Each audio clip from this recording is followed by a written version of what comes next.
زندگی میکردش، امکانات تحصیل نداشت، امکانات رشد نداشت، هم معلول جسمی حرکتیه هم روشندلیه. این فاطمه خانم وقتی آمد تو آسایشگاه فاقد سواد،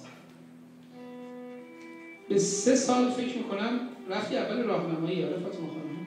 سال دوم راهنمایی، ببخشید ماشاءالله. جهشی داره میخونه و پله های موفقیت رو یکی پس از دیگری داره طی میکنه و اگر امثال فاطمه میتونن موفق بشن به خاطر لطف شما هست، به خاطر همین کمک‌هایی که میکنید که بخش اعظمش کمک‌های عاطفی. فاطمه چند تا دوست داره از خانم‌هایی که بزرگواری میکنن، از خیریون میان باش درس میخونن، سر و کله میزنن، محبت بهش میکنن و فاطمه باعث شده رشد بکنه. فاطمه خیلی دوست داره که گوینده رادیو بشه، نون منو میخواد آجر کنه. درسته؟ نه حرفا چی؟ بذارید حرفای دل فاطمه رو هم بشنویم. فاطمه خانم یه چند کلام با شما صحبت کنه، بعدم با جای صفای رضوی و چند تا دیگه از عزیزانی که بزرگواری کردن، همراهی کردن، باز هم دست خیرشون رو، یعنی دست نیاز ما رو، دست خیر خودشون تامین کردن، اعلام بکنم، ازشون تشکر بکنم. من خواهش میکنم به افتخار فاطمه ابراهیم بای سلامی و همه بچه‌های تحصیل کرده ما در بخش دانش آموزی یک صلوات محمدی پس هم خط بفرمایید.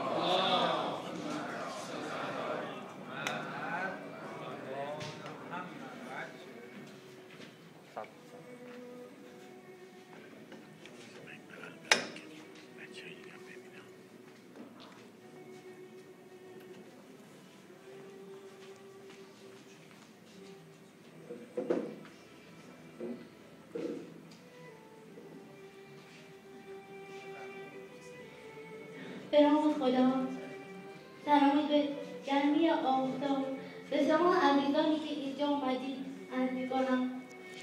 واقعا من خیلی خوشحال شدم از دیدنتون و واقعا ممنونم که اینجا اومدید و من همیشه سعی می‌کنم که به یاد همه باشم و براشون دعا کنم. هر وقت که سر نماز میشه دوست دارم تک تک همه نام‌ها رو بگم و واقعا من همه‌تون رو خیلی دوست دارم و خیلی دوست دارم وقتی که درسام به پایان رسید و گوینده رادیو شدم بتونم با این کارم دیگران رو شاد کنم.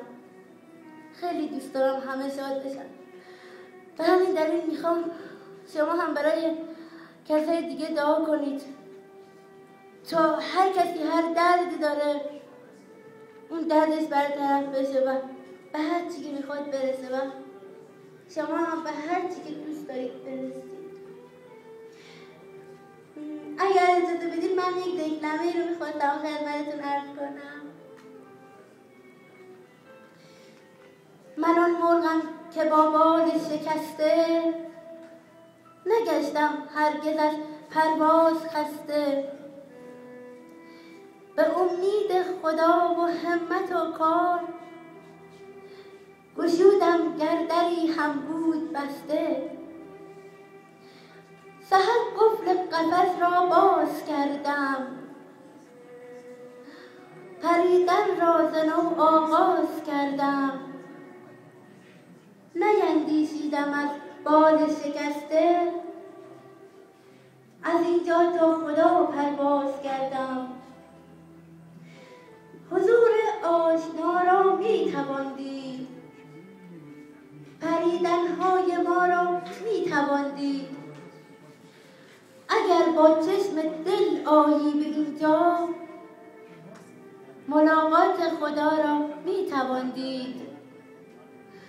به مو میگن دلت از غصه تنگه، به مو میگن که معلولی چه رنگه.